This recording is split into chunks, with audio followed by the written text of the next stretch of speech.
I passed my pre-license exam with a 92% on the first try, and I'm gonna go over exactly in this video how you can use my method to pass yours no matter where you live. Now, the passing scores in most states is 70 to 75%. I think California might be like 60%. Some of you might be saying, okay, well, yeah, you have a YouTube channel on this material. I do, but every state words their questions a little differently, and every state has different laws. So part of what I'm gonna cover in this video is how you can learn this material so that it doesn't matter how they ask the question on the actual test, and it doesn't matter what the laws are, you're gonna learn them and you're gonna pass this and you're gonna master the material in a way that you can just totally crush this exam. So first thing you need to do is know your exam inside out. Every state's exam has two parts. There's a general content and then a state-specific laws section. Some states, like Florida, the state-specific laws are like 42% of the exam. New York, it was only like 10 to 20% of the exam. The reason why I bring this up is because you need to know what percentage of the exam is the state laws, because like it's only one chapter in your course usually. Like my pre-license courses have 11 chapters,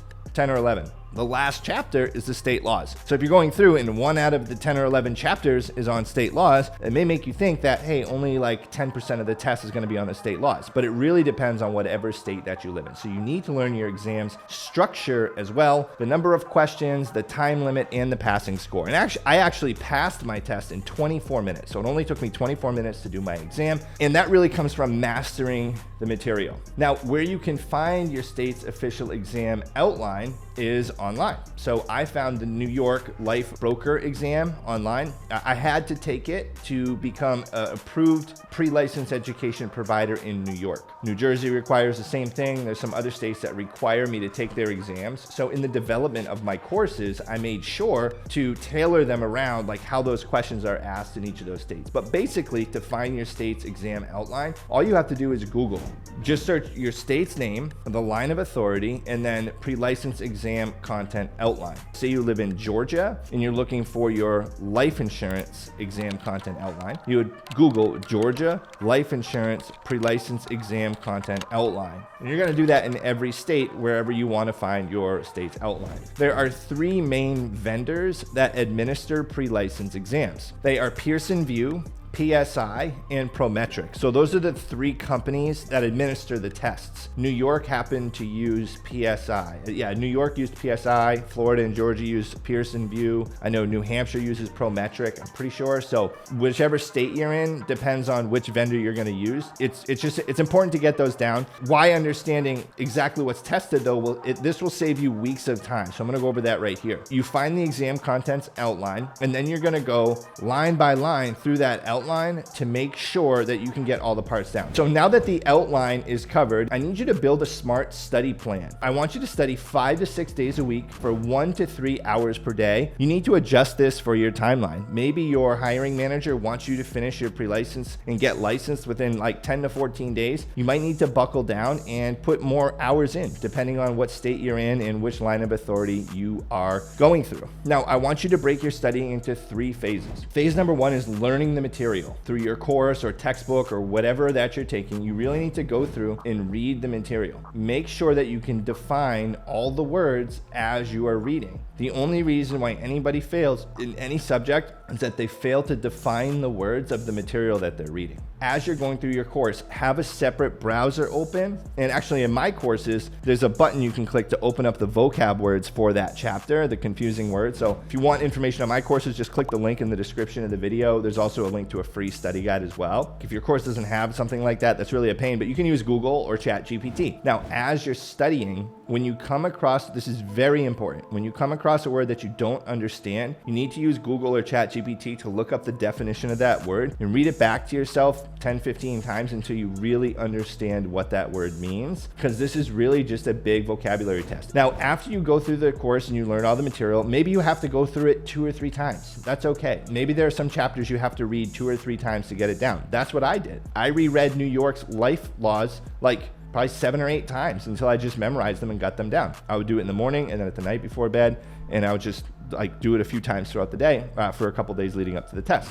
After you feel like you got a good grasp of the content, you want to practice with quizzes and practice exams. Not all practice exams are created equal. I actually, since I've taken all the tests in all the states, and I'm very familiar with the question styles, and I've actually taken questions from real exams in states, I've used AI and ChatGPT and Claude AI to create the most realistic simulation exams that can be created. So essentially, we mimic the exams that are out there. It's super cool. So if you want, like I said, you can just click the link in the description of the video, but you want to make sure that you practice with quizzes and practice exams. For my courses, I recommend people take the quizzes and practice exams until they can get an 85% or higher without using outside help. At that point, it means that the person has a pretty good understanding and mastery of the material. That means, hey, I'm going to take this practice test and get an 85% without Googling or using chat for any of the answers. My quizzes and practice exams, every time you answer a question, it's going to tell you why you got that question right or wrong so that you can study the reasoning why behind it. Now, if you go into your test and you're like, oh, the questions on my test are nothing like my practice exam or whatever, regardless of what course you're taking, it just means you didn't master the material. I have the material mastered. I don't care if it's a Pearson VUE, PSI, Prometric test, doesn't matter. I know the answer to the question. It doesn't matter how the question's worded. As you're studying the questions, some of the questions will be very similar to the ones in your real test. Some of them might be different, but as long as you master the material going over what I just covered,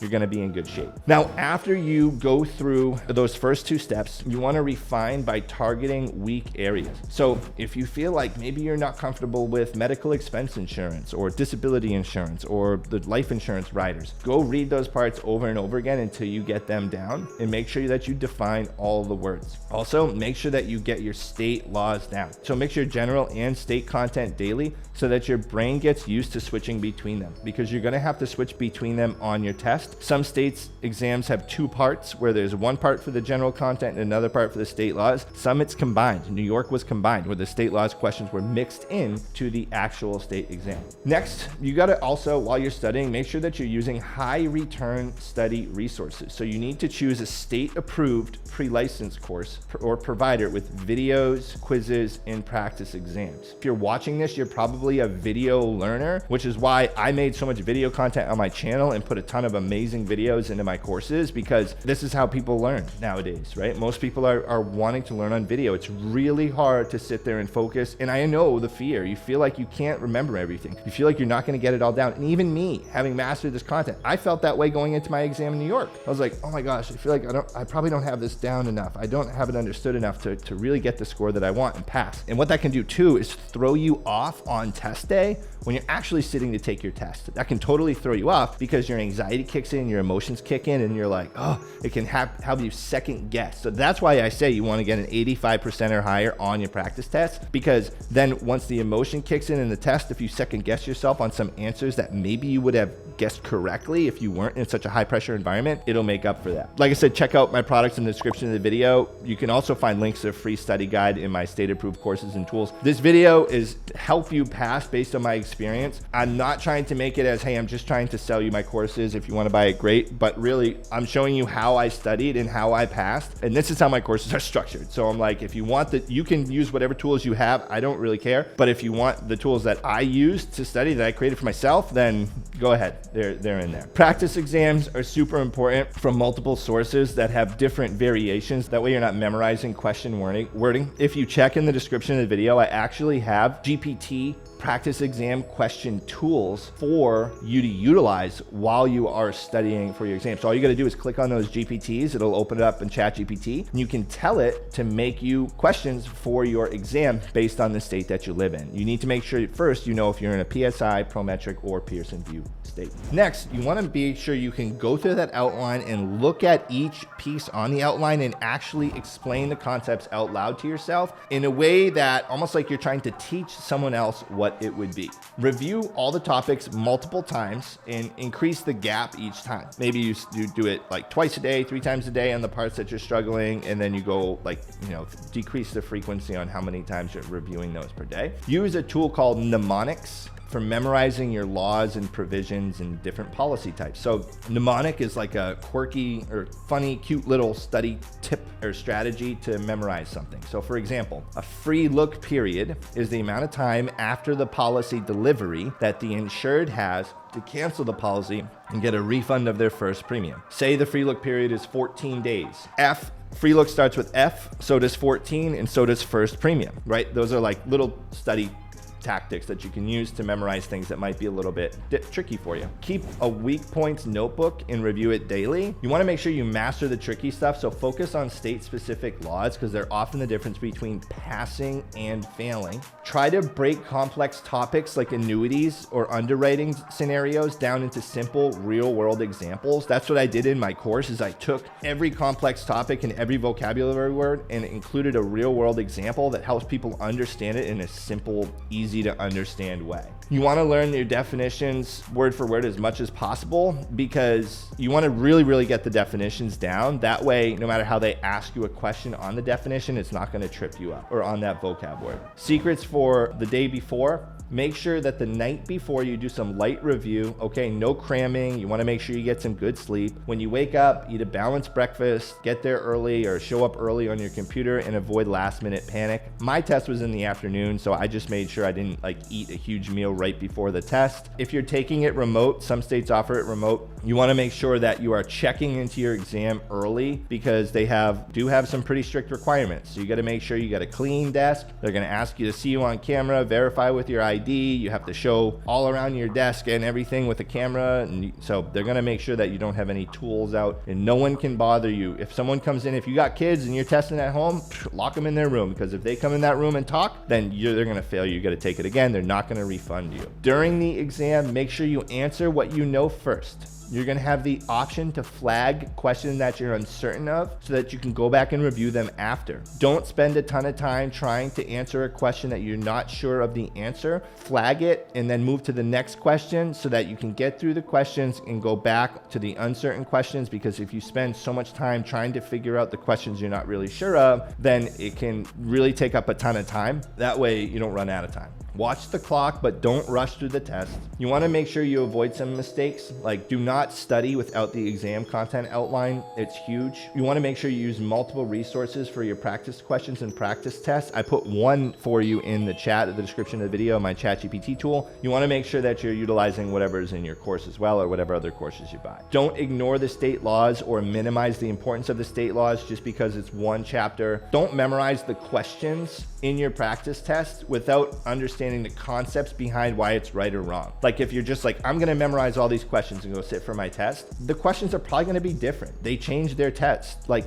every month, and there's going to be some similar questions, but there's going to be some different ones. So you want to make sure that you're understanding the concepts, because if you understand the concepts, it doesn't matter how they reword the question. Also, final blueprint here, pick a quality course. Okay, if you're already using a course and you don't really like it, I can guarantee you're gonna like my course, so click the link in the description of the video. Follow a study plan that follows like what I went over in the beginning of the video. Study every day for 1 to 3 hours so that you can get the material down. Practice until you consistently score 80% or higher on the practice test without outside help. So that's without using Google or ChatGPT. Focus on your state-specific sections, especially if that's a large part of your final exam, and go in confident. The exam's passable if you prepare smart, and if you prepare well, you're going to feel much better going into it than if you just drag your feet about it. I'd like everybody to share their exam date in the comments so that we can cheer you on and check in and make sure that if you pass, when you pass, you go in and you let us know that you passed your exam so we can celebrate with you. Check out my other video coming up here. This is going to help you pass your exam as well.